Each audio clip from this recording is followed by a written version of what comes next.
Buenas noches, muchas gracias por la oportunidad de poder compartir con las personas presentes esta noche. Eh, Como comentó Claudia, hoy día vamos a hablar acerca del trastorno de adaptación y le han consignado, le han puesto de título a esta charla Superando Barreras, ¿verdad? Vamos a tratar de identificar algunos aspectos clave relacionados con este trastorno y vamos a tratar a través de las preguntas de intercambiar algunas ideas e inquietudes. ¿Bien? Bueno, como ya habíamos comentado, el título de nuestra presentación es Superando barreras, afrontar los desafíos del trastorno de adaptación en el trabajo. Quizá, y para comenzar, es muy importante que tengamos claro, o relativamente claro, qué significa adaptarse, ¿verdad? Hay muchas formas de definir la adaptación. A mí me gusta una definición bastante sencilla, que fue dada por un psicólogo hace muchos, un biólogo en realidad, hace varios años, que aportó mucho a la psicología, y él decía que el proceso de adaptación no era otra cosa que asimilar una realidad y poder acomodarse a ella, de tal manera que logremos un equilibrio, ¿verdad? Porque finalmente cada situación nueva, cada reto que se nos presenta, es importante asimilarlo, conocerlo y luego acomodarnos, ¿no? Si no, pensemos un poco en lo que fue para nosotros el tema de la pandemia y mantenernos en cuarentena. Ciertamente fue un cambio importante, más allá de si nos resistimos o no a quedarnos en casa durante un tiempo, tuvimos que asimilar esa realidad y luego acomodarnos a ella para encontrar un equilibrio. Ciertamente sucedió en algunos casos, en algunas situaciones, sobre todo cuando se dio o hay vulnerabilidad en las personas, que se activaron algunos trastornos de ansiedad o de adaptación, pero en general hicimos todos un esfuerzo adaptativo, o el hecho, por ejemplo, de tener que usar mascarillas, ¿verdad? Nuevamente, asimilamos la realidad como se nos presentó y luego nos acomodamos a esta realidad para poder encontrar un equilibrio. Entonces, visto así de manera muy gruesa, muy general, podemos asumir que cuando hablamos de un trastorno de adaptación, lo que se genera es un desequilibrio, ¿verdad?, entre la información nueva y mi posibilidad de acomodarme a esa nueva situación o a ese nuevo evento o a esa nueva persona. Entonces, antes de definir, yo quisiera compartir con ustedes un par de casos que de alguna manera nos van a permitir entender qué significa esto del trastorno de adaptación. Voy a compartir con ustedes un primer caso, ¿ok? El caso 1 de llamado. Vamos a suponer que esta persona se llama Jorge. A Jorge yo lo atendí por primera vez en psicología el 3 de febrero de este año. Este es un hombre de 45 años, ingeniero agrícola, que tiene 2 maestrías. Y si bien es cierto, es ingeniero agrícola, ha hecho una serie de estudios y de especializaciones que le han permitido ocupar cargos gerenciales, tanto de tipo administrativo como de ventas. Este hombre es casado, tiene 2 hijos, una niña de 10 años, un varón de 7, tiene una esposa de 40 años que tiene estudios técnicos, es secretaria.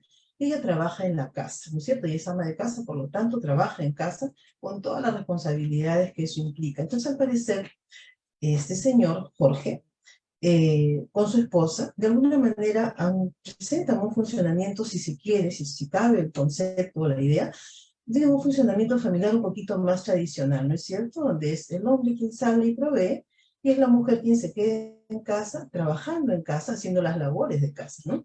Hasta hace muy poco tiempo no se asumía la labor del ama de casa como un trabajo, pero creo que poco a poco se ha ganado terreno en ese sentido, y hay un reconocimiento a lo que implica esta labor, ¿verdad? Pero ¿qué pasó con este señor? Además exitoso, ya les decía, con muchos estudios, ha pasado por 3 o 4 empresas importantes, posicionadas además en las que él ha ocupado cargos gerenciales, ¿no?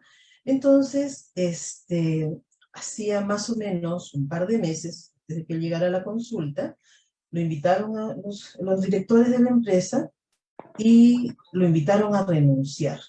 Y lo invitaron a renunciar no porque él tuviera un mal desempeño, ¿ok?, sino porque la estrategia de la empresa, la propuesta administrativa de la empresa, los nuevos directores tenían otra visión y al parecer Jorge no encajaba dentro de lo que ellos buscaban. como empresarios, ¿no? Como dueños de la empresa. Entonces le pidieron por favor que renunciara y obviamente le ofrecieron un incentivo económico. Dice que él inicialmente se impactó, pero pensó que su reubicación laboral iba a ser rápida, ¿ok? Y él vino, como les digo, más o menos a 2 meses de haber sido invitado a renunciar y él aún estaba sin trabajo. Entonces él me comentaba que cuando él estaba en casa, la gran parte del día, se sentía un poco sofocado, le daba ansiedad, no sabía si caminar, si echarse, si pararse, sentía algunas palpitaciones, algunas dificultades para respirar, y había retomado un viejo hábito, que era el hábito de fumar. Él me dice que cuando era joven, muy joven, él fumaba, pero luego se dio cuenta que era un hábito inadecuado, que afectaba a su salud, y retomó ese hábito. Perdón. Pero además, él sentía que su esposa no lo acompañaba en este proceso y en esta preocupación, ¿no? Porque él me decía, si bien es cierto, hemos logrado un patrimonio importante, yo tengo un fondo que me va a permitir vivir de repente un año con el estatus de vida que tenemos, con el nivel que tenemos, pero me siento mal estando desocupado con todo lo que yo me he preparado y acabo de terminar una segunda maestría. Y la esposa le decía, no te entiendo, si no nos falta dinero, entonces ¿por qué estás tan preocupado? Entonces, él como que se sentía solo dentro de la casa en esta preocupación, porque a su juicio la esposa solo visualizaba el tema económico, pero para él esto iba más allá de lo económico, era un tema de realización personal, ¿ok? Entonces, este es el caso de Jorge, que trae consigo, porque pasó primero por psiquiatría, como pasa en nuestro centro, todos los pacientes que se atienden aquí pasan primero por una evaluación psiquiátrica, y en el diagnóstico se ha consignado el trastorno de adaptación. ¿Ok? Luego, otro caso, con otro matiz. Perdonen. Ahora sí. Ese es el caso de una mujer de 60 años. Yo tuve la consulta con ella el 14 de enero del 2023. Ella estudia administración de empresas, también con estudios de maestría. Hace 20 años ella ocupa un cargo de dirección de planeamiento y movilización en una entidad del Estado. Ella tiene 35 años de casada, 2 hijos varones, uno de 30 y uno de 21. Y si vemos un poco el tiempo de matrimonio, la soledad de los hijos, también vemos que esta señora ha tenido, como ella me dijo, ¿no? Nosotros nos casamos y decidimos un tiempo importante con mi esposo, terminar de conocernos, porque todos nos hemos casado de 35 años, que la convivencia no existía, no habían todos los tipos de relaciones que hay ahora, ¿verdad? Entonces decidimos que nos casábamos y nos dábamos un tiempo para conocernos, y ella considera que tenía una lindísima relación con su esposo, hasta que hace aproximadamente 3 meses, es decir, más o menos por octubre del año 2022, ella comienza a sospechar que su esposo le es infiel, ¿ok? No es que ella lo haya visto con alguien necesariamente, pero sí comenzó a pasar esto que vemos en la foto, ¿ok? Algunos mensajes que el Señor enviaba que no permitía que ella leyera. Es verdad que en esta pareja no existía tampoco esta propuesta de que yo tengo mi teléfono, te doy mi clave para que tú la revises, no, solamente que dice que siempre en su relación de pareja había mucha libertad en esto. Ella dejaba su teléfono, pero ella comenzó a percatarse que si el teléfono estaba ahí, el del esposo, él se asustaba, dice ella, ¿no? Si es que si es que ella se acercaba al teléfono, o si mensajeaba, ya no permitía que ella estuviera cerca, en fin. Entonces, esta señora, ¿qué cosa hace? Como comienza a sospechar un tema de infidelidad, decide poner un detective para que persiga al señor, ¿ok?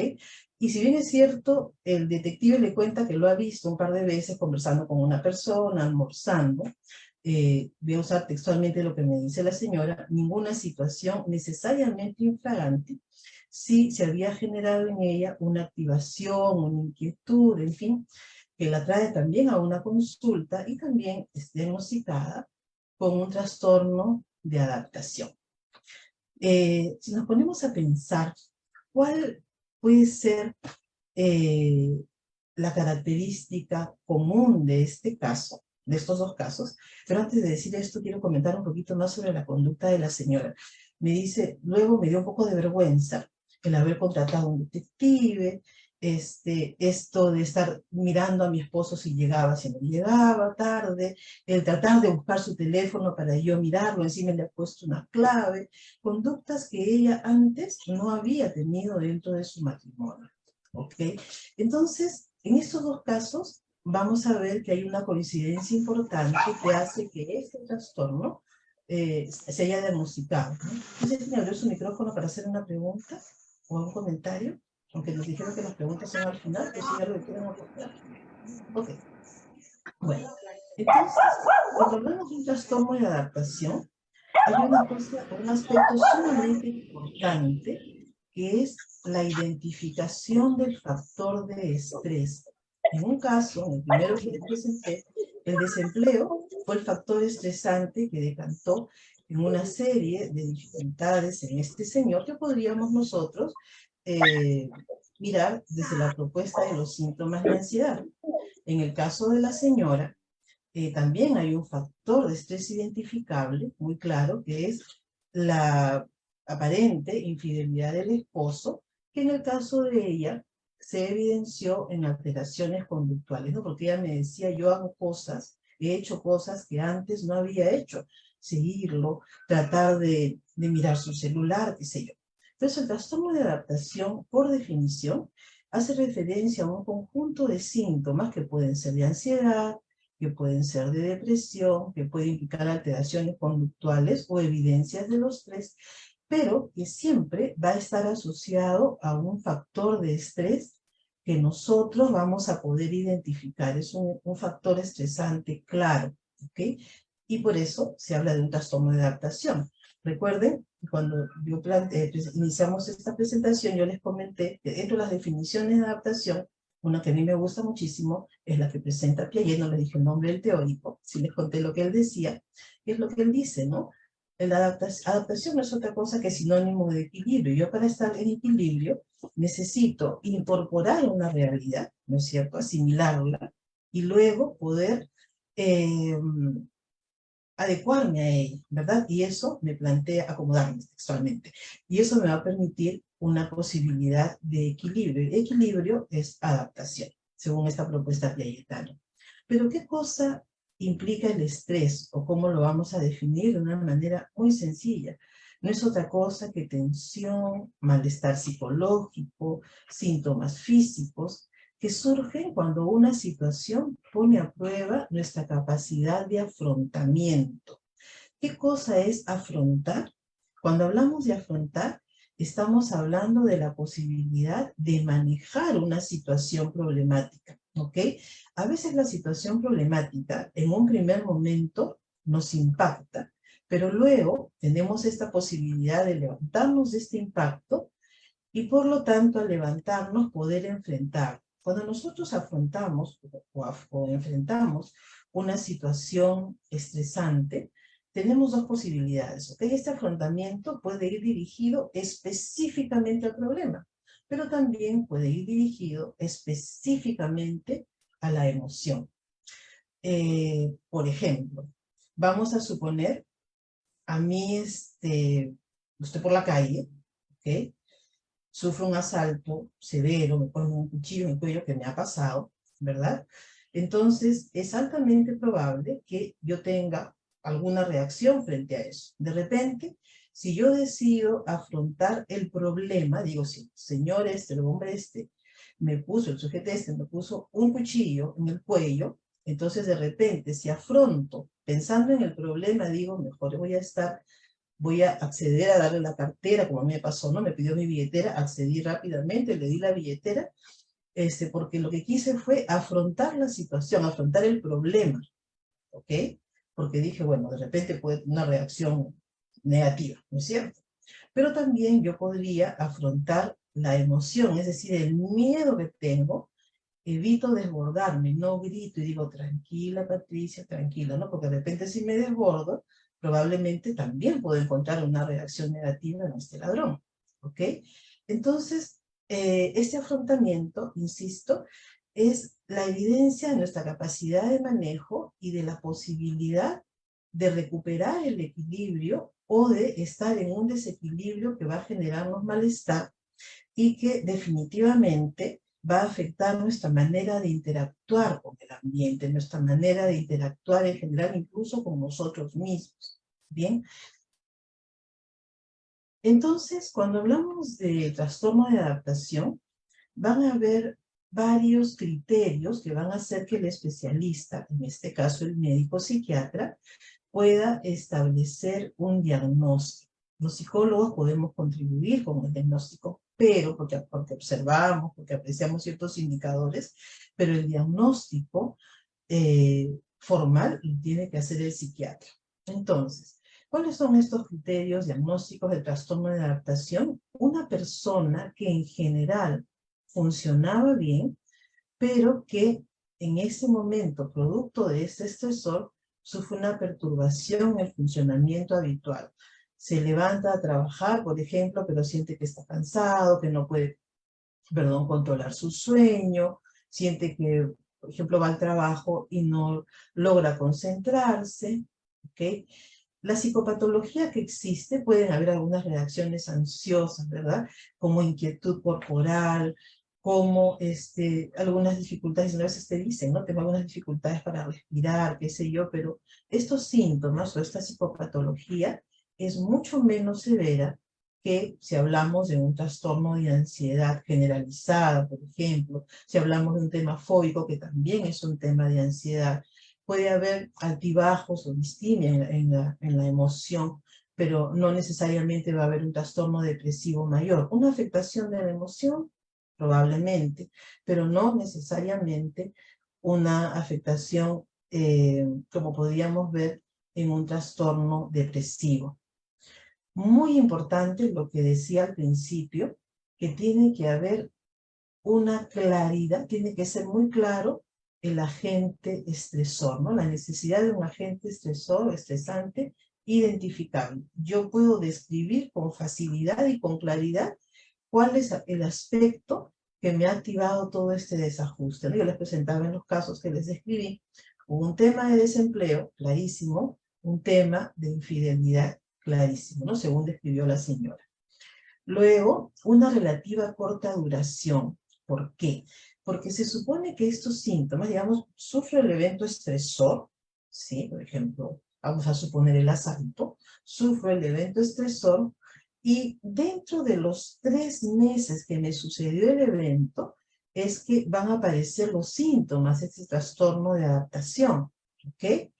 Y se supone que estos síntomas van a permanecer en promedio durante 6 meses, ¿no? En promedio 6 meses, que es lo que nos dice la literatura, nos dice la investigación, nos dicen los manuales diagnósticos. Pero como es una situación que genera malestar, las personas por lo general van a ir y van a buscar ayuda en cualquier institución que ellos encuentren un especialista en el área. Y algo importante, dicen, no es la exacerbación de trastorno psiquiátrico preexistente, es decir, no es que si yo tengo un trastorno de ansiedad, con el trastorno de adaptación es una agudización de ese trastorno. No, definitivamente no. Este trastorno de adaptación aparece, insisto, por un tema de desajuste. Ahora, algo importante es que existe evidencia de que hay como una predisposición, ¿no es cierto?, genética, biológica, para que este trastorno se manifieste. Porque si no, una misma situación no produciría, la misma consecuencia en las diferentes personas que enfrentan esta situación, ¿no? Por ejemplo, desempleo, probablemente durante la pandemia, por poner un ejemplo concreto, mucha gente tuvo que enfrentar finalmente desempleo, pero no todas las personas, en todas las personas se activó un trastorno de adaptación. Por eso dice la literatura que es probable que en algunas personas exista la predisposición para desarrollarlo, ¿ok? Pero la investigación aquí existe, no tanta como cuando hablamos de trastorno depresivo mayor, por ejemplo, trastorno de depresión, estado de ánimo, o trastorno de ansiedad, existe, pero es como un trastorno más reactivo a situaciones puntuales que nos generan estrés. Bien, ¿cuáles son los factores predisponentes y las consecuencias en el ámbito laboral? Ya que digamos, el motivo de esta conversación pequeña, tiene que ver justamente con cómo se manifiesta o las manifestaciones de ese trastorno en el ámbito laboral, ¿no es cierto? Y de hecho, los factores que predisponen a desarrollar un trastorno adaptativo tiene que ver, por ejemplo, los cambios en la estrategia y la estructura del negocio, tal como le pasó a este señor que yo comenté en el primer caso, ¿no es cierto? Que le llamé Jorge, que simplemente no es que le hiciera un mal trabajo, sino que simplemente la empresa cambió de directivos y esto implicó que a él se le invitara a renunciar. Puede pasar, yo me enteré, por ejemplo, de una empresa grande, importante, transnacional, que al finalizar el año 2021, la nueva directiva decidió que todas las personas que ocupaban cargos directivos de gerencia, qué sé yo, que hubieran pasado los 52 años debían ser invitados a retirarse. Ciertamente les dieron un excelente incentivo, les mantuvieron el seguro privado, la EPS, qué sé yo. Entonces, ¿qué pasó? Todas las personas que tenían más de 50 años entraron en una cuestión de estrés terrible, ¿no es cierto? ¿Por qué? Porque todo el mundo se preguntaba, ¿me tocará a mí? ¿Me tocará a mí? Y fíjese que no fue para los mandos medios, fue para las cabezas más importantes de las diferentes áreas, pero se generó toda una situación compleja que tuvieron que atender desde el servicio de salud de la institución, ¿ok? Porque se dieron cuenta que muchas personas habían entrado en esta preocupación, por llamarlo de alguna manera, ¿sí? Entonces iban a trabajar con miedo. Luego la carga laboral, ¿no es cierto? Recordemos que un estresor, como muchas cosas que nosotros vivimos, muchos aspectos de la vida que nosotros enfrentamos, tiene que ver con la interpretación, ¿no es cierto?, que nosotros le damos a la situación. De repente, para una persona, tener 5 funciones es suficiente. Para otras personas, tener 5 funciones es poco. Para otras personas, tener 5 funciones es mucho. Entonces, esto de la carga laboral, esto del cambio de estrategia probablemente sea una cuestión concreta y realista, ¿verdad? Hay una nueva política, se anuncia, se dice y comienzo a mirar evidencias de lo que sucede. Pero la carga laboral puede tener que ver con un factor, una cuestión mucho más subjetiva. Yo, Patricia, pienso que tengo demasiada carga y eso es cuestión de percepción. Entonces siento que esta carga me sobredemanda y excede mi fuerza, pero también podría pasar con el tema de carga laboral, que yo sienta que respecto de los demás tengo menos, y por lo tanto, si mi carga laboral es menos, pienso que hay poca confianza. Nuevamente, una cuestión de percepciones, y comienzo yo solita a generarme todo un tema de preocupación que puede decantar en actitudes de ansiedad, desde cuestiones conductuales, como habíamos comentado al principio.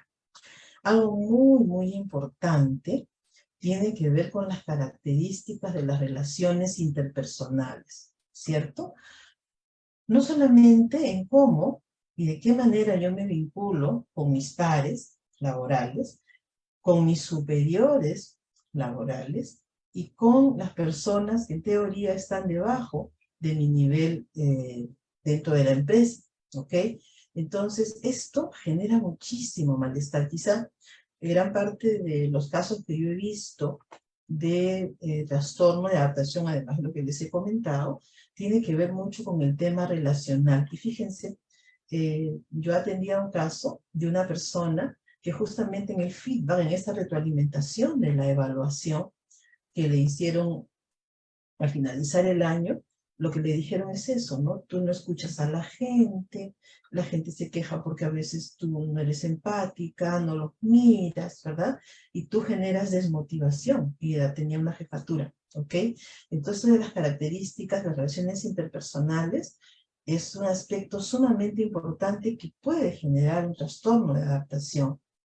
Otro aspecto importante, la falta de claridad en las funciones. ¿Quién tiene que hacer qué y cuándo? ¿No es cierto? Aquí yo conversaba con una persona hace poco, no una paciente, con un pariente, que acaba de asumir una gerencia y le encargaron una función, una actividad más que una función.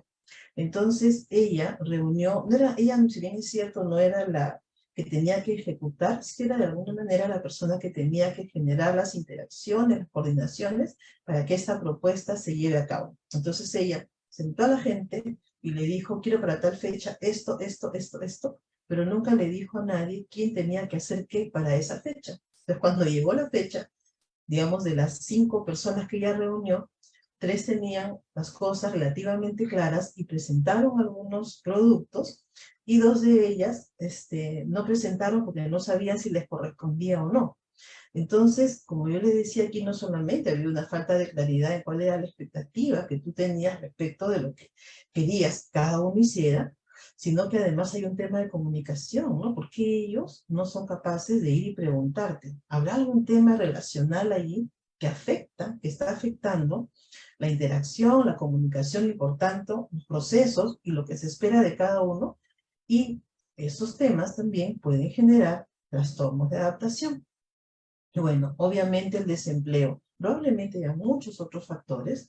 Yo me he permitido enumerar aquí algunos que son aquellos con los que yo más me he vinculado, más he conocido, más me han comentado. Ahora, esos son los factores que pueden predisponer a la presencia de un trastorno de adaptación. Pero frente a estos, ¿cuáles serían las consecuencias? ¿Ok? Una de ellas, muy importante, la falta de motivación, ¿no es cierto? Pierdo mi motivación hacia el trabajo. Y ustedes saben que la motivación, para que sea efectiva, tiene que ser extrínseca e intrínseca, ¿no es cierto? Ejecuto, desarrollo mi trabajo, porque realmente a través de esta actividad cumplo esta función humana de sentirme útil, me realizo, mi motivación de logro está allí, pero además recibo algo por eso que yo estoy haciendo. Entonces, cuando se da como consecuencia un trastorno de adaptación, entonces las personas comienzan a trabajar más que por una motivación intrínseca, como que se marca la motivación extrínseca y dicen, no, ¿qué voy a hacer? Tengo que mantenerme acá, ¿no? Porque si no, ¿qué gano? ¿Cómo mantengo a mi familia? ¿Qué sé yo? ¿No? Entonces, y comienza a perderse esta motivación intrínseca que es un gran motor para que se dé un trabajo de calidad. Luego, insatisfacción laboral, ¿no es cierto? No solamente no me motivo, sino que no me siento satisfecho. Y esa insatisfacción redunda en la calidad de mi trabajo y por lo tanto hay una disminución en el rendimiento.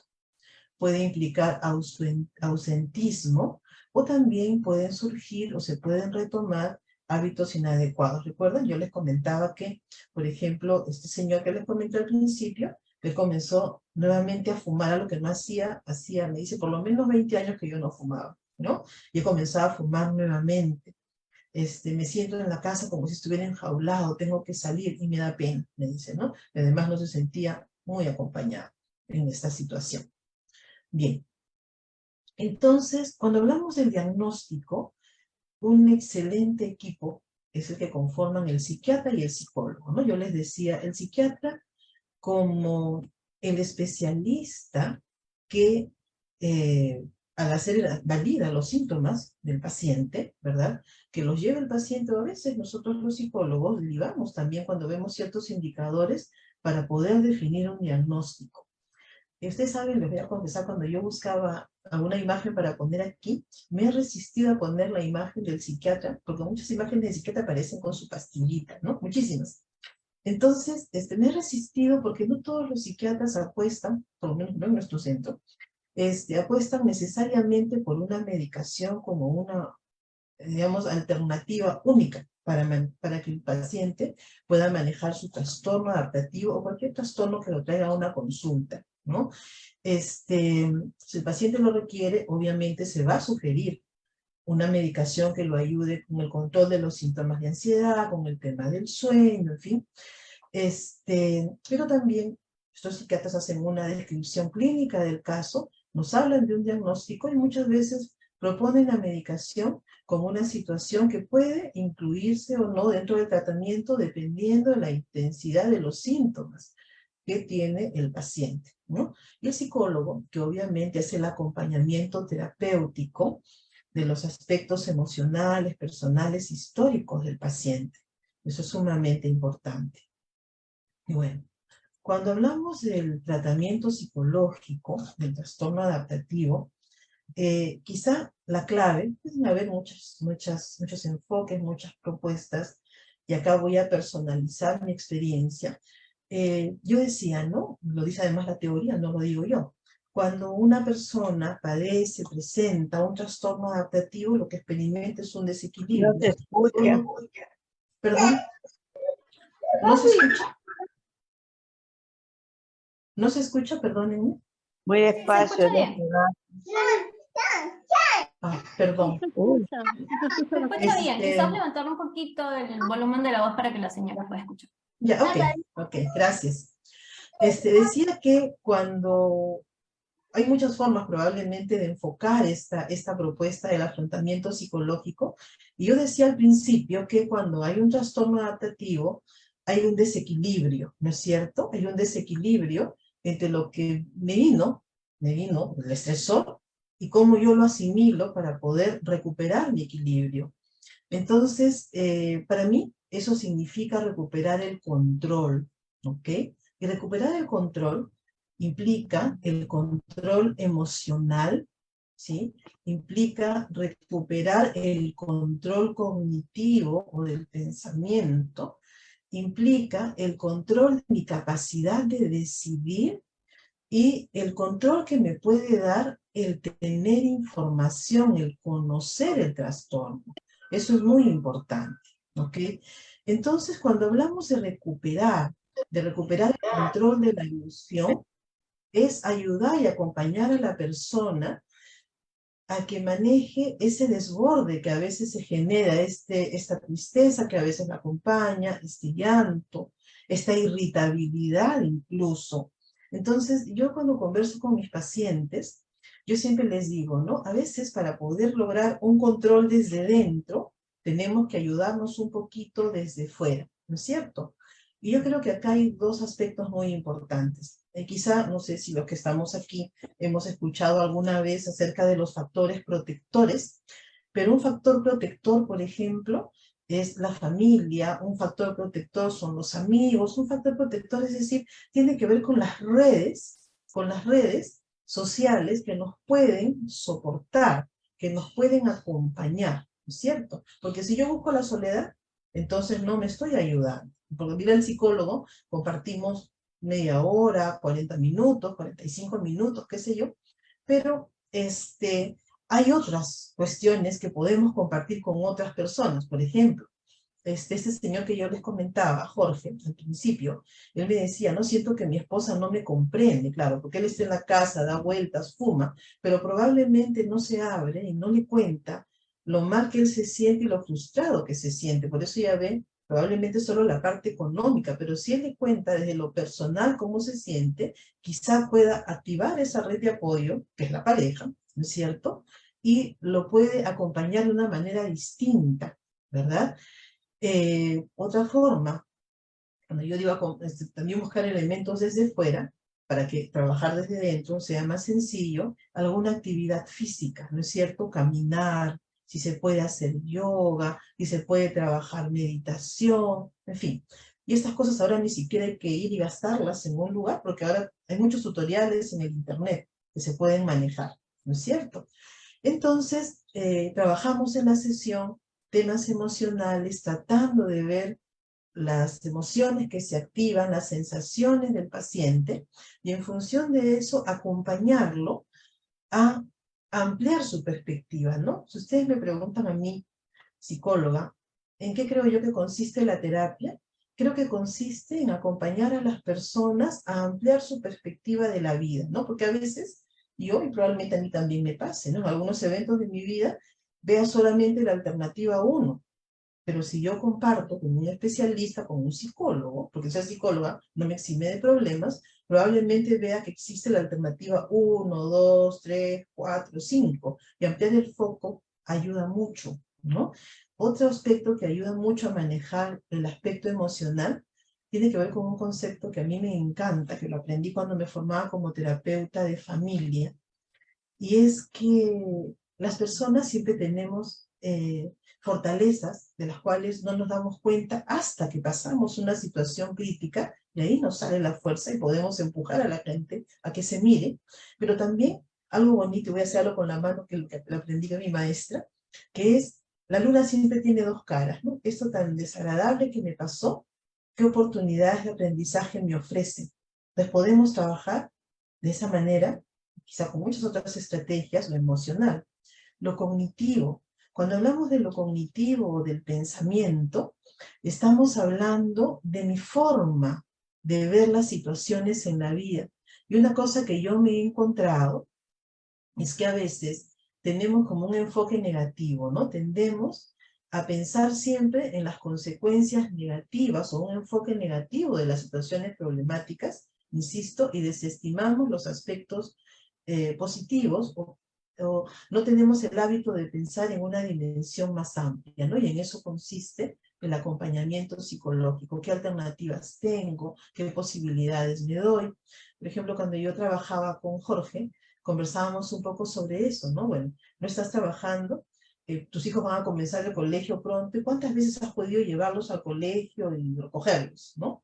Probablemente muy poquitas, porque ha estado siempre muy ocupado. Y no digo que tengas que quedarse desocupado, no. Pero mientras eso pasa, mientras se reubica profesionalmente, puede encontrar los elementos positivos y descubrir que hay otras opciones que puede manejar. Cuando hablamos de tomar decisiones, yo creo que aquí vamos a coincidir muchísimo, tomar decisiones implica, sobre todo, no es tanto la decisión, ¿no es cierto? Implica ser responsable de las consecuencias. Y eso es algo que no siempre estamos dispuestos a hacer. Por ejemplo, si alguien llega a la consulta y nos cuenta que se siente muy incómodo con el estilo del jefe, qué sé yo, entonces nos dice, ¿no? ¿Qué hago? ¿Renuncio o me quedo? ¿No? Yo no le puedo decir qué hacer, porque si renuncia y no le va como espera, yo voy a ser la culpable. Si le digo quédate y no le va como espera, yo voy a seguir siendo la culpable. Y quien tiene que recuperar el control y tomar su decisión y asumir sus riesgos es la persona. Entonces, trabajamos mucho sobre el manejo de la consecuencia. Y finalmente, la información, toda la que las personas necesiten, ¿no? De qué trata el trastorno, qué puede hacer frente a él, si toma medicación. Nosotros los psicólogos no somos los responsables de la medicación, no somos quienes las vamos a supervisar, pero sí podemos orientarlo a que haga una interconsulta o llame a su psiquiatra o trate de ver un canal que le permita contactar y resolver sus dudas respecto a la medicación, ¿sí? Entonces, el trastorno de adaptación, comentarles ya para cerrar, que se trata de un trastorno bastante común en los últimos tiempos en nuestro centro, probablemente, no me equivoco, lo hemos conversado, es el diagnóstico número 1 que atendemos aquí en el centro. ¿Okay? Muchas personas acuden a nosotros porque están atravesando trastornos de adaptación, es decir, hay un estresor que los está afectando y que definitivamente les ha generado un desequilibrio y que nos buscan para reencontrar ese equilibrio. Ok, muchas gracias. He tratado de ser respetuosa de los tiempos. Muchas gracias. Muchas gracias, licenciada. Bueno, ahora podemos pasar a la ronda de preguntas. Nos pueden hacer todas las consultas que requieran a través del chat o de los comentarios de Facebook para que la licenciada pueda respondernos unas preguntas antes de cerrar con la presentación. Gracias.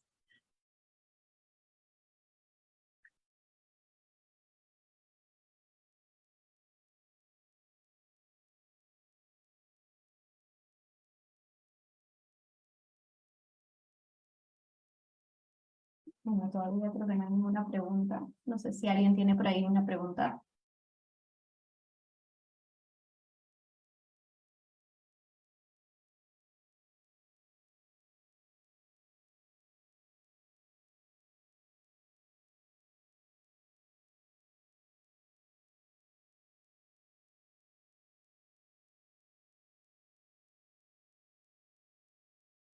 Bueno, por el momento están agradeciendo a la doctora, dice que la charla estuvo muy bonita. Muchas gracias.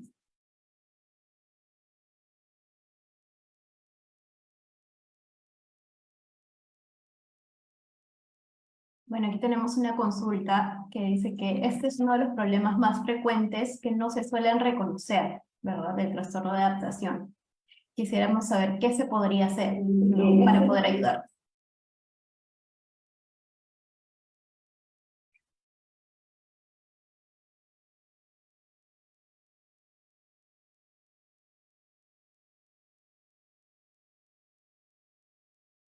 A ver, unos minutitos. Creo que la doctora ha tenido problemas de conexión y se ha desconectado.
Ahora sí, gracias. Sí, sí, gracias. Bien, muchas gracias. Respecto de la pregunta que Claudia nos transmitió, ¿cómo darnos cuenta si realmente no es un trastorno que sea muy reconocido, muy manejado, en fin? Y en realidad tiene que ver algunos indicadores con el hecho de darnos cuenta de la inquietud, que no estamos tranquilos, que las cosas que antes nos agradaban dejan de agradarnos, que nos sentimos fatigados, que perdemos motivación, ¿ok?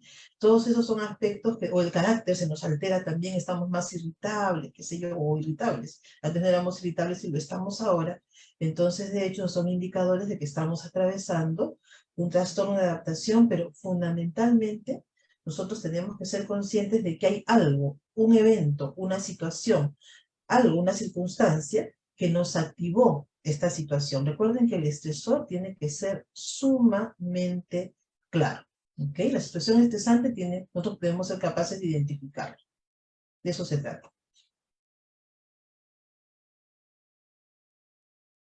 ¿Ok? ¿Alguna otra pregunta? Sí, también nos han consultado si este trastorno se puede dar en niños o adolescentes. Sí, claro que sí. Es más, hay literatura interesante que revisan, digamos, ese tipo de trastornos en niños, ¿es cierto? Trastorno de adaptación.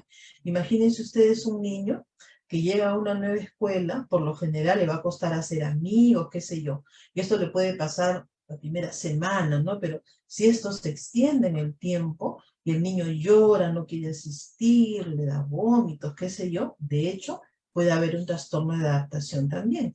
Puede pasar en niños, puede pasar en adolescentes.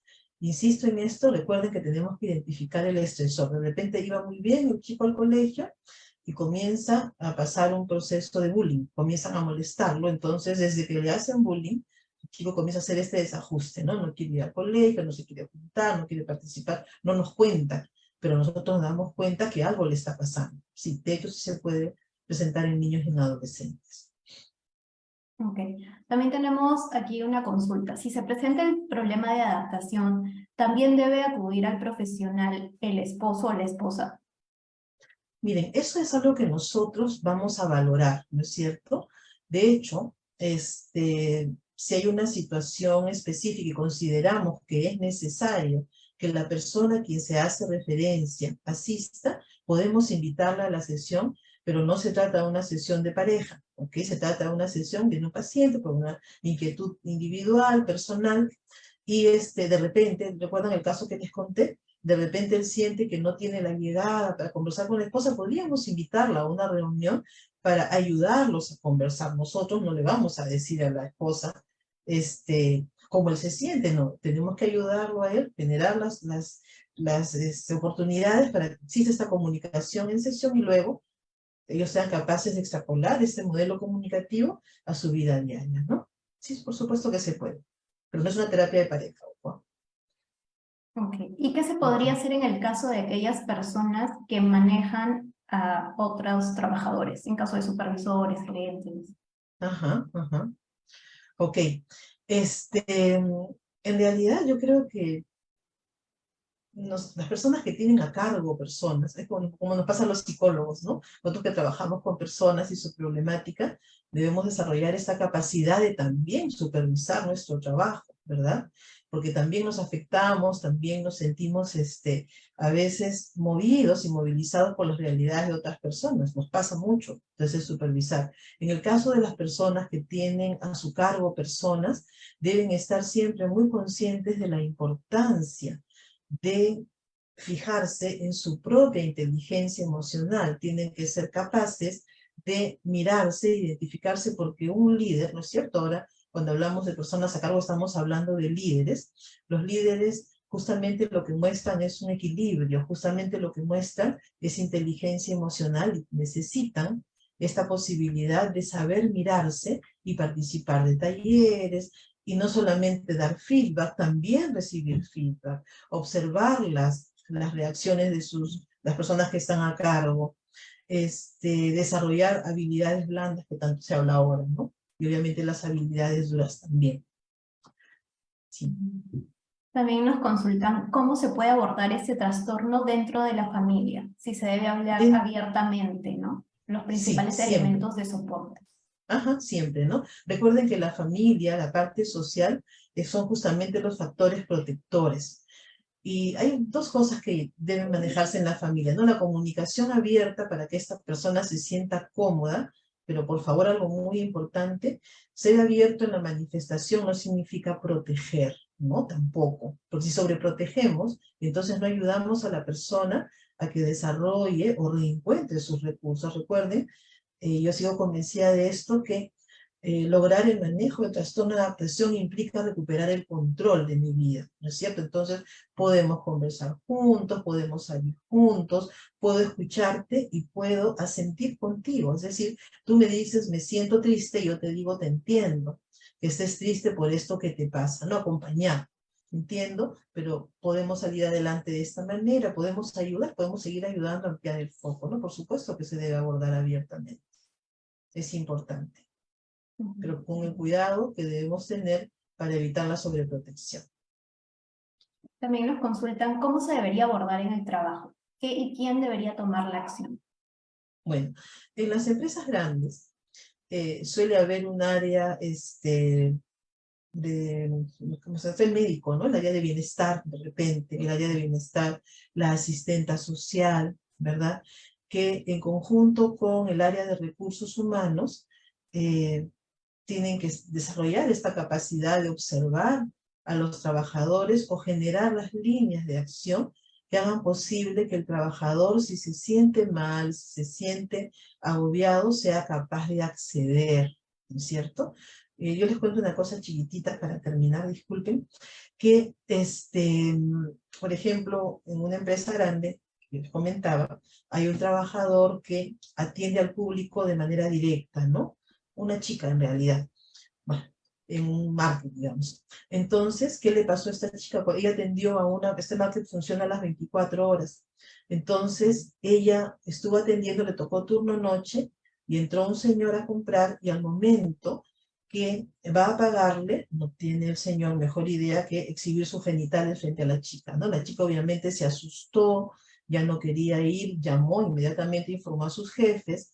Ellos trataron de ayudarla, de generar algunas cuestiones de supervisión durante la noche que no habían tomado en cuenta, qué sé yo, pero luego como la chica, este tema le generó un desborde, tenía miedo, qué sé yo, entonces ellos decidieron, en el equipo de recursos humanos, la parte médica, la asistente social, darle un descanso y la facilidad para que ella busque una ayuda psicológica, ¿no? Entonces, las empresas, las instituciones tienen que generar siempre esta posibilidad de interacción. Si algo me pasa, la apertura de decir que algo me pasa sin el temor de que si digo que me pasa, me pueden despedir, ¿no?